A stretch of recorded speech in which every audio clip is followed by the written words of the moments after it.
Since launch, the Skarner rework has been nothing short of controversial among both Skarner players and the rest of the player base alike, and much of that is due to the general design flaws of his gameplay. Now let me get this straight. Despite the inherent problems to be presented, I actually like playing Skarner still. I think the kit is overall fun, but there's underlying frustrations that hold it back from being truly great, and those frustrations are going to be felt by some more than others. Now that Skarner has been nerfed since its release, the majority of the new player base that the rework hoped to introduce have dropped him, to the point where we're back at square one with Skarner being among the least popular champions in the game. Considering that the whole point of the rework is to finally give him a consistent and respectable play rate, League players are starting to view the new Skarner as an abject failure, and we're left to wonder what went wrong. Just to get it out of the way, I find the new lore direction very lame. Old Skarner was unique, not just in looks and theme, but character, as one against the world trying to protect and preserve his species. Now, he's just a generic monster guardian, and aside from having 3 tails, for some reason, looks the part too. I could not fathom how Riot stated their belief that an Earth Rock Scorpion is far more interesting than a crystalline one, but I digress. What League players care far more for is the gameplay, which doesn't quite appeal to everyone either, despite its efforts to as the primary goal of the VGU in the first place.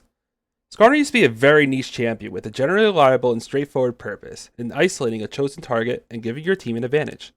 The rework attempted to modernize the kit by making Skarner a role-fits-all useful tank in an effort to finally release a monster champion with longevity in his play rate and usefulness.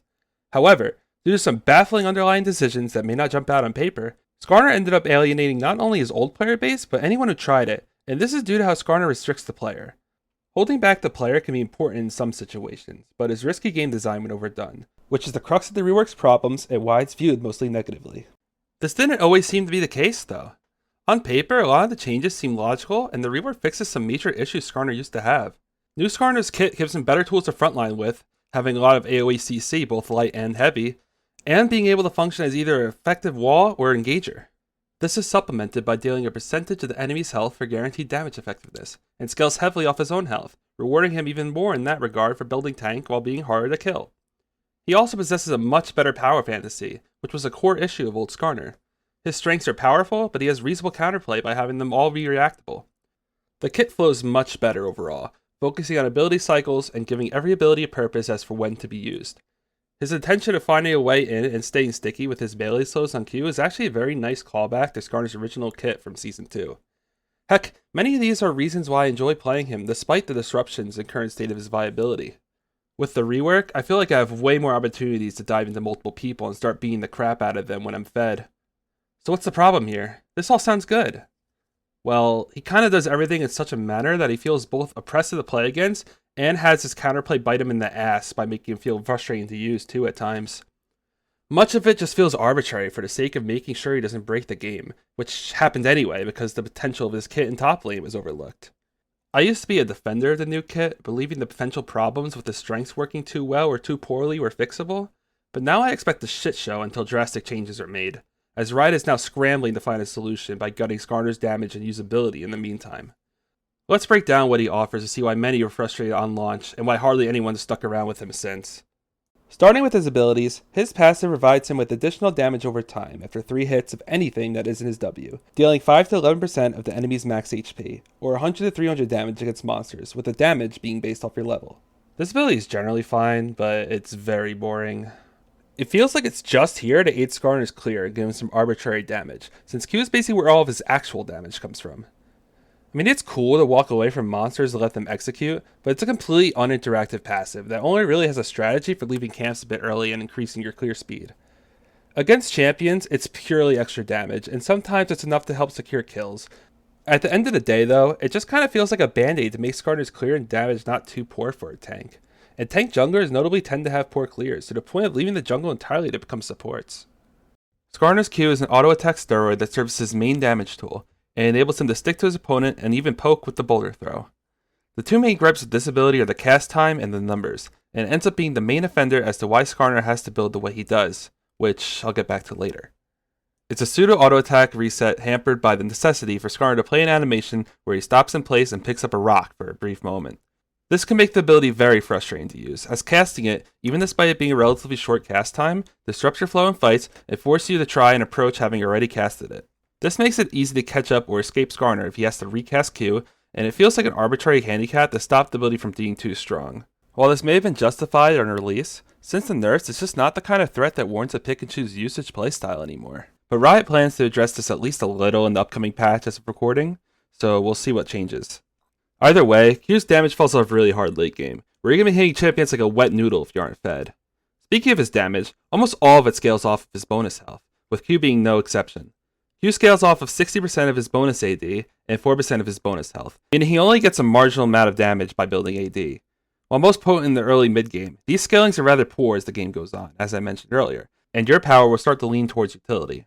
This isn't necessarily a bad thing, but I'd like you to consider this ability in conjunction with the rest of his kit. W is Skarner's shield and only dedicated defensive ability that doubles as a potential chase down opener or disengage tool. It deals a small amount of magic damage at a surprisingly large range and slightly slows enemies that it hits. It actually used to have a cast time that stopped you place much like Q, but that was removed, thank god, it was horrible to play with. For the first few months of release, W proved to be a major problem point, allowing Skarner to dominate top lane, synergizing with powerful trading runes like Comet for free poke damage, or a reliable slow to engage with and proc Rasp. He could even go phase rush and weave in and out using his 2 slows. Since it covers so much of the lane, it easily reaches opponents' positioning on the other side of the minion wave for free trades. A common playstyle would be to max it, as the slow used to scale to 40%, making it even more oppressive, and combining with the remaining 2 abilities E and R to make Skarner an ultra safe laner that was difficult to punish and risky to dive. Not to mention that for jungle Skarner, the slow is just kind of redundant. Sure, it keeps people near you more, but since you're always going to be casting Q, it doesn't provide all that much value, and an 8% shield isn't all that good by itself. Problems W used to cause and its synergy with so many runes, especially in lane, goes to show the flaws of this ability, and it appears that Riot seeks to address it again in a big way, or even rework it entirely. In the meantime, we're left with a mediocre ability that helps activate to commonly run runes, but has a poor slow and a not so great shield. Skarner's E is another polarizing ability, being Skarner's main engage tool with a lot of really wacky properties that make it frustrating for both users and recipients. Skarner's E allows him to traverse walls, but to keep with the theme, essentially has a cast time. The speed ramp up on it is very slow, and it can be cancelled by crowd control, making it very difficult to approach using it in some matchups. While ideally, you might not want to lead with it until it's guaranteed to hit, or you can bait out some abilities, without any other way to reliably walk up aside from a good flank angle, you're likely going to be forced to use an approach, in which case, you enter a mind game with the enemy to try and curve into them without them sidestepping it. When you do land it though, it's a very powerful displacement tool, whether you get the follow-up stun or not. Oh yeah, and the damage scales off your bonus health too, because of course it does.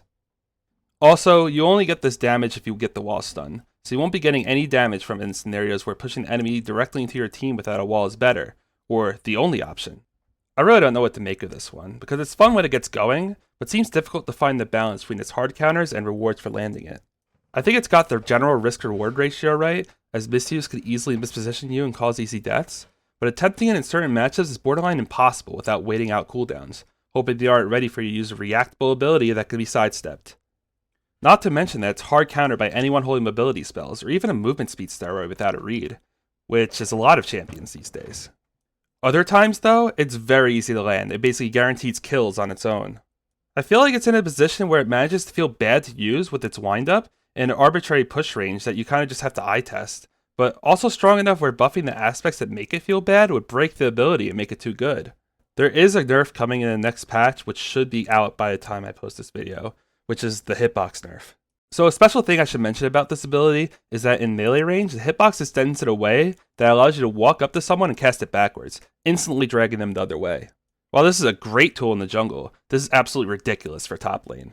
Alongside W being a near guaranteed slow, you can walk up to them and E them into your wave or tower, or punish any kind of aggression with devastating reposition, while also being an amazing setup for your own jungler. Alright, coming back in now that the patch has been released and I got to play with it for a bit, the nerf essentially removes Skarner's ability to E someone on top of him. As anticipated, this is a major blow to his defensive viability, as it is much harder to punish someone all-inning you, and you might find yourself whiffing it in chaotic frontline fights now. The consensus behind this ability as a whole is pretty torn though, and it's hard for me to even call it good or bad.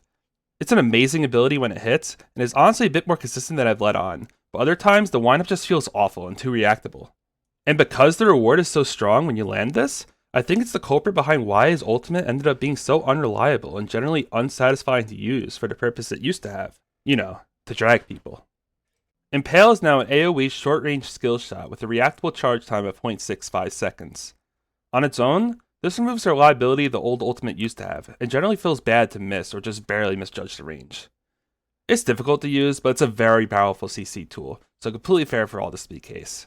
However, when you do land it, you're now stuck with a whole bunch of awful feeling limitations, much different from before.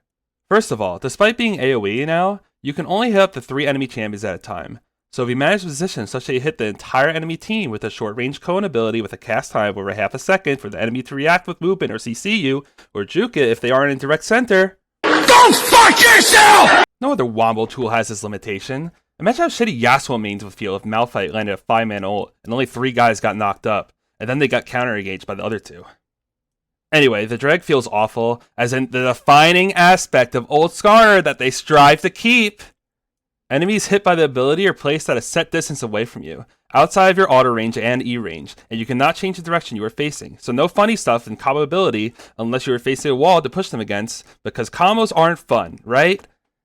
You might notice that this is clearly a band-aid fix for a potentially broken interaction with E, by the way. You know, right, very peak design. So because of these restrictions, and only 1.5 seconds to move, which is actually only 0.25 seconds less before, but, you know, it just feels that much worse somehow. It really feels like more of a glorified stun than rather be able to drag anyone in a significant manner. While landing any AoE stun is satisfying, the new ult basically killed the fun of kidnapping people into your team because of just how rigid it is now. And once it's over, your team better have followed up or else it's simply a reset of neutral.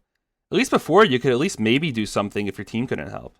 Pretty much every other champion with a big wombo ult AoE CC isn't stuck with all these limitations, and they largely serve as combo openers to dump the rest of their kits on. While with Skarner, he needs follow-up or he gets very little out of it.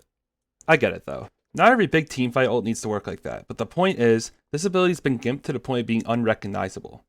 Remember, or maybe you don't, Skarner was very rare. Old ult's problem was the lack of counterplay options available to stuff like flash ult or movement speed Skarner. So now that we've reduced that reliability, all of these extra restrictions just feel super arbitrary, making it feel worse to land than it needs to. While I had mentioned the E nerf to stop Skarner from having too much fun, admittedly it is an understandable change, let's be honest, he also had some other legitimately fun skill expression removed over the past few months. Notably, he used to be able to keep his Q uptime using wards and plants, allowing him to find angles to hold his Q for a very long time. So when he does manage to get in, like with E since he's a slow champion now, he'll be able to combo to his second Q, creating a strong damage combo for himself. While ult does feel sucky to use, it used to be salvaged by the fact that it was displacement immune. With that removed, it now loses the many forms of CC, warping certain matchups, most notably versus Lee Sin. You used to basically be able to use it like yours or post, which created very interesting mind games between how it interacts with other abilities, but now it just loses to a certain CC category altogether.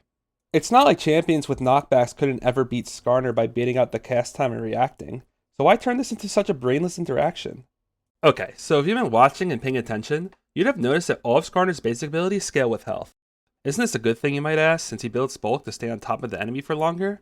Well, yes, but actually no. You see, by giving him the damage for building health, it becomes way harder to balance him, because if they buff those scalings too much, now he's just stat checking people, and any successful E is likely going to result in some major advantage, as he'll be dealing crazy damage for a tank. Right now though, it's fairly poor. Remember, his only real damage threat is his Q, which has limited uptime and poor scalings. The other main part of his damage is essentially base damage, being based off the enemy's health, as mentioned before, through his passive and Q. What I'm getting at here is that Skarner gets very little out of building AD. This is all designed to essentially try to force Skarner players to build full tank. You don't necessarily have to only build tanks though. For example, I myself have been rushing Titanic Hydra for an early game damage power spike to good results. But because you're getting damage for building health anyway, I just go full tank afterwards, and most Skarners go that route from the get-go. Because Skarner's scalings are intentionally poor, it's optimal to try and spam as many health items as possible, limiting his build to maybe a bruiser item or 2 for the early game where he's strongest, and tank for everything else. This just seems completely unnecessary though. Skarner clearly wants to try and dive in with E and start beating people up with his Q while threatening the big utility button. The champion himself doesn't even do a good job keeping himself alive when he does. It's really just the items he's intended to build letting him frontline.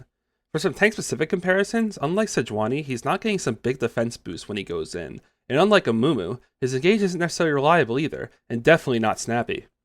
Skarner's edge is being more of a damage threat that tries to run you down. You know what that sounds like, right? A bruiser. So why can't we build like a bruiser effectively, Riot? Hell, why not let us build full AD without feeling gimped out of his damage scalings? Skarner's kit is packed with enemy health percent and his own health percent scalings. So either we aren't controlling major parts of his damage, or we have to build health. Why pigeonhole his build variety so much? Most engaged tanks at least have something else for players to have fun with or even flex into, like AP Zac or AP Maokai. All Skarner gets is 60% bonus AD on 3 of his autos, and a few AP scalings aren't enough to give him a build path there either.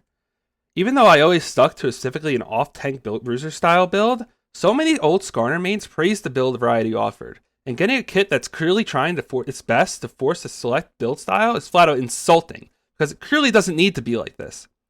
Old Skarner had some incentive to build tank to be a utility frontliner, but he wasn't forced to, and he could pick and choose a style based on what kind of build he wanted to run. He used to be one of the most flexible champions in the game with how he could build.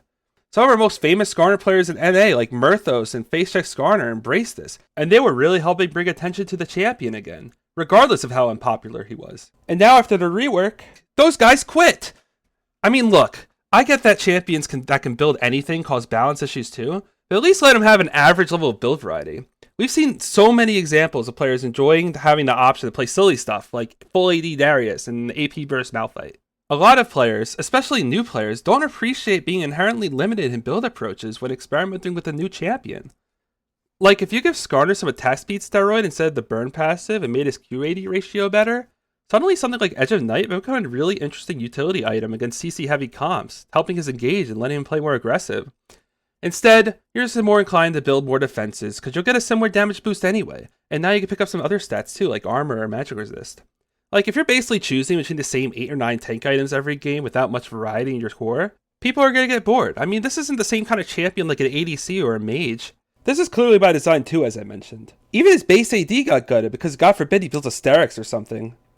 So I mentioned early on how the rework looked good initially, and that it solved some of Skarner's core problems with a decently proper modernization of his kit, right? Well, now that I've covered everything he does in detail, let's look a bit closer and compare the issues between the old and new Skarner. Now that Skarner is weak, he's back to just around his old play rate. Many old Skarner mains have left Skarner, or quit League entirely at this point. While not unprecedented with large-scale reworks, even the overall player base has given up on the champion less than half a year in. This signifies that something is seriously wrong with the state of the rework, where people aren't even willing to give it a chance anymore.